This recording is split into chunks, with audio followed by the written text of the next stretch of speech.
Assalamualaikum warahmatullahi wabarakatuh. Hari ini kita akan belajar matematika wajib.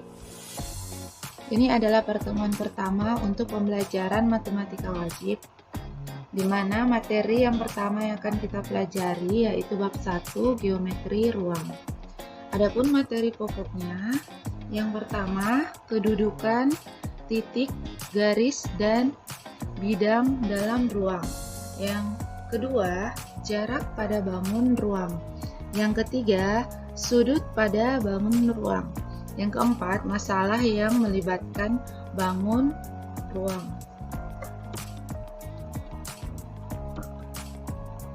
Nah, selanjutnya di sini bangun ruang, Ibu akan ingatkan kembali materinya. Ini sudah pernah kalian pelajari di SMP.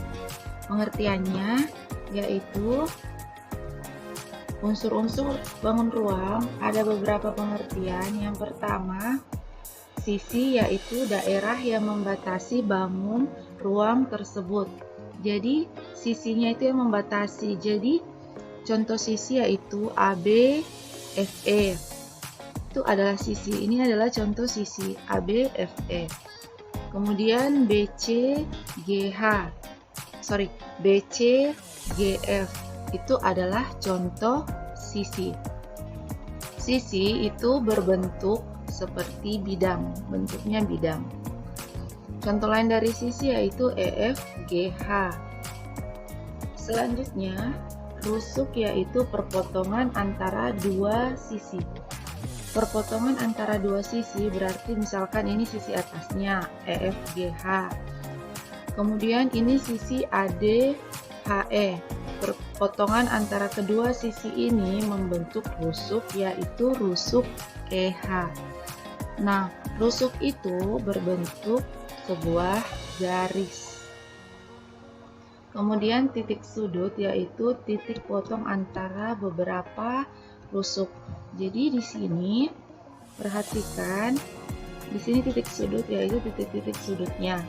Misalkan E, G, H. Ini titik-titik sudut. Ini titik sudut E, titik sudut F, titik sudut G, titik sudut H. Kemudian diagonal sisi yaitu ruas garis yang menghubungkan dua titik sudut yang berhadapan pada sisi. Dua titik sudut yang saling berhadapan. Misalkan E ini berhadapan dengan C. Misalkan E ini berhadapan dengan G. Nah, ini namanya diagonal sisi. Diagonal yang berada pada sisi. EFGH kan merupakan sisi. Jadi diagonalnya yaitu dari E sampai G. Itu namanya diagonal sisi. Kemudian F ke H juga merupakan diagonal karena ini sudut-sudutnya saling berhadapan. Kemudian diagonal ruang yaitu ruas garis yang menghubungkan dua titik sudut yang berhadapan pada bangun ruang. Jadi bedanya, kalau tadi yang saling berhadapan pada sisi yaitu diagonal sisi, sekarang yang saling berhadapan di dalam ruang. Ruang kan ini keseluruhan ini. Yang saling berhadapan itu misalkan titik sudut E dan C. Ini merupakan titik-titik yang saling berhadapan dalam ruang. Inilah dari E ke C yang merupakan diagonal ruang. Misalkan lagi G ke A. Ini merupakan diagonal ruang. Kalau misalkan G ke E, ini merupakan diagonal sisi.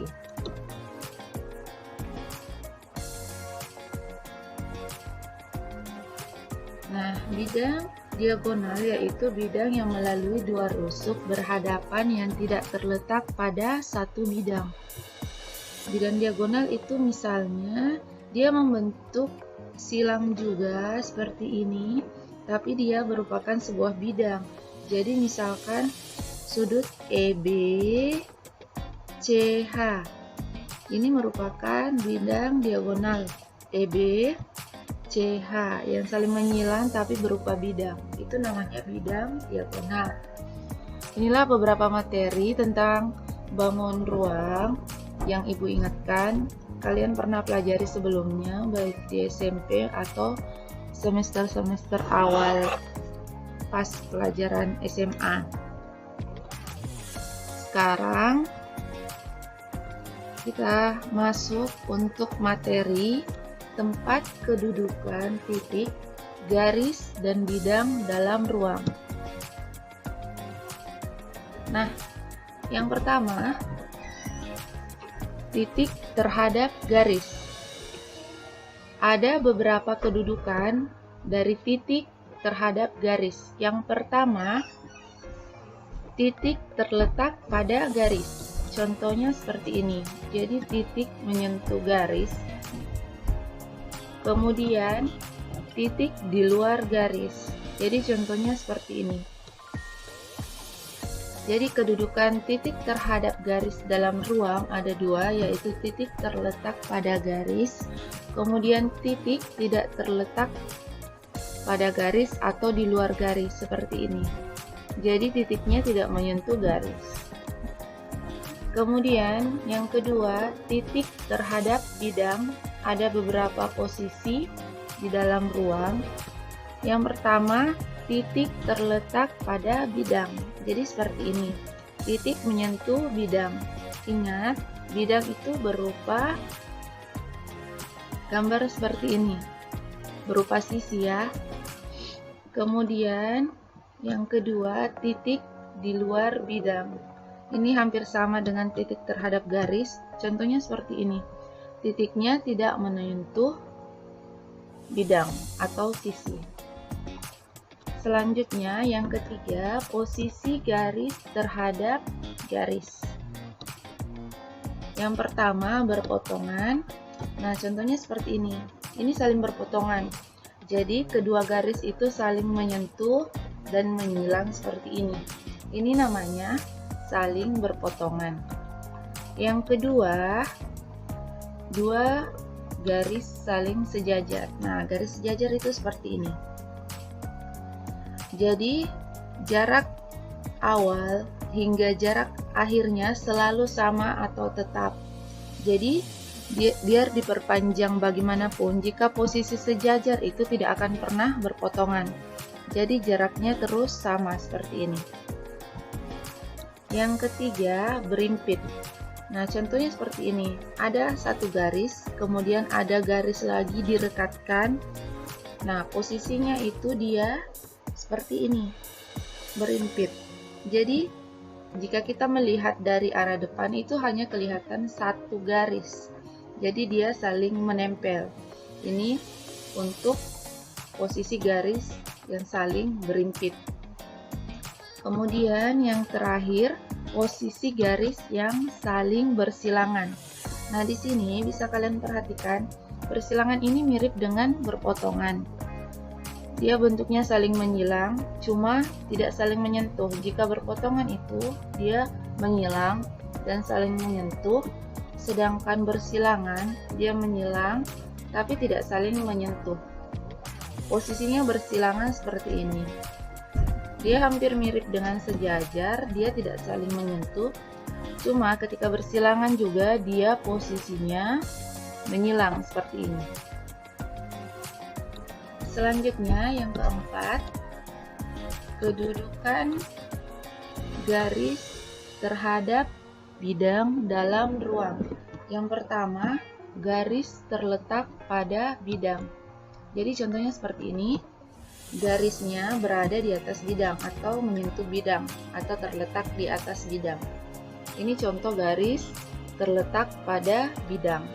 Yang kedua, garis sejajar bidang. Jadi posisinya seperti ini. Bidang kemudian garis. Dia memiliki jarak yang sama dan tidak akan saling berpotongan meskipun diperpanjang. Jadi di sini jika kita perpanjang garis dan kita perpanjang bidangnya, itu tidak akan berpotongan. tetapi memiliki jarak yang sama dari awal hingga akhir. Kemudian yang ketiga, garis menembus bidang. Ini artinya ada garis, ada bidang. Dia posisinya seperti ini, dia menembus garisnya seperti ini. Jadi jika dia posisinya dari arah atas, dia menembus hingga arah bawah. Seperti kita menusuk kertas itu dengan misalkan pulpen, dia akan menembus. Itu contoh garis yang menembus bidang. Selanjutnya, posisi bidang terhadap bidang dalam ruang. Yang pertama, saling berimpit. Nah, ini mirip dengan yang garis, posisi garis dengan garis yang saling berimpit. Jadi dia saling menempel dengan posisi yang sama seperti ini. Seperti ini. Jadi kalau kita melihat dari arah depan itu hanya terlihat satu bentuk bidang atau sisi karena dia menempel dan saling berimpit di posisi yang sama. Yang kedua, saling sejajar seperti ini. Dia memiliki jarak, jadi jarak awal hingga akhirnya itu selalu sama, tapi dia tidak akan pernah berpotongan, atau jika diperpanjang jaraknya akan tetap seperti ini, tidak akan pernah saling berpotongan.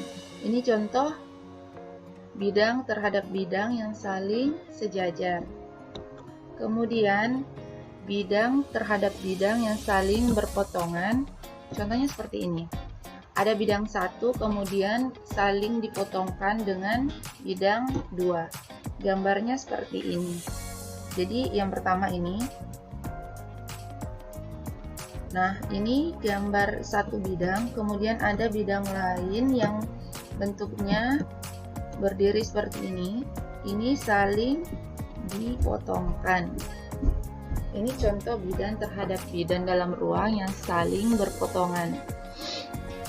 Nah, anak-anak, silahkan catat dan gambarkan di buku kalian masing-masing tempat kedudukan, titik, garis, dan bidang dalam ruang. Nah, di situ ada 5, dari awal tadi Ibu jelaskan sampai nomor 5, silahkan dicatat di bukunya.